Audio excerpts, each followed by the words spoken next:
আসসালামু আলাইকুম ওয়া রাহমাতুল্লাহি ওয়া বারাকাতুহু।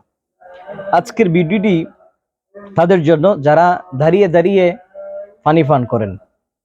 রাসূল আকরাম সাল্লাল্লাহু আলাইহি ওয়াসাল্লাম বলেছেন, পানি পান করারও ৬টি নিয়ম আছে, অর্থাৎ ৬টি সুন্নত রয়েছে।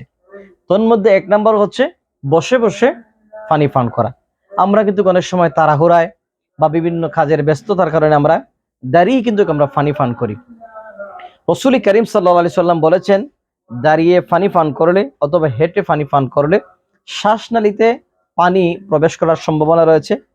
এতে করে শরীরের মধ্যে বিভিন্ন রোগ বিমার এসে বাসা বাঁধতে পারে। ২ নম্বর, যখনই আমরা পানি পান করব তখন অবশ্যই বিসমিল্লাহ বলে আমরা পানি পান করা শুরু করব।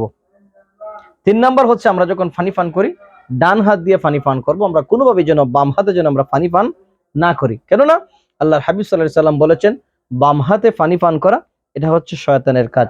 মুসলমানের কাজ হচ্ছে ডান হাতে পানি পান করবে।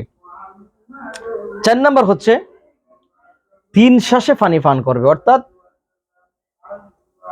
১ শ্বাস, অর্থাৎ ৩ চুমুকে, ২ চুমুক, ৩ চুমুক।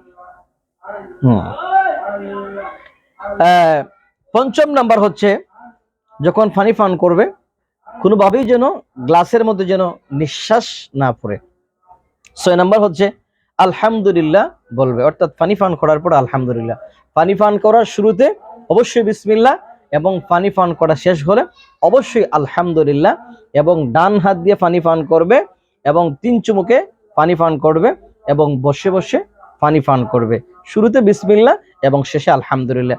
এই ৬টি সুন্নত হচ্ছে পানি পান করার। আল্লাহ তাআলা যেন আমাদেরকে শয়তানের ধোঁকায় না ফেলে দিয়ে, অর্থাৎ যেন আমরা শয়তানের কাজগুলি যেন আমরা না করি এবং আমরা যেন রাসূল সাল্লাল্লাহু আলাইহি সাল্লামের সুন্নত তরিকা অনুযায়ী আমরা যেন আমল করতে পারি। আল্লাহ তাআলা যেন আমাদেরকে তৌফিক দান করেন।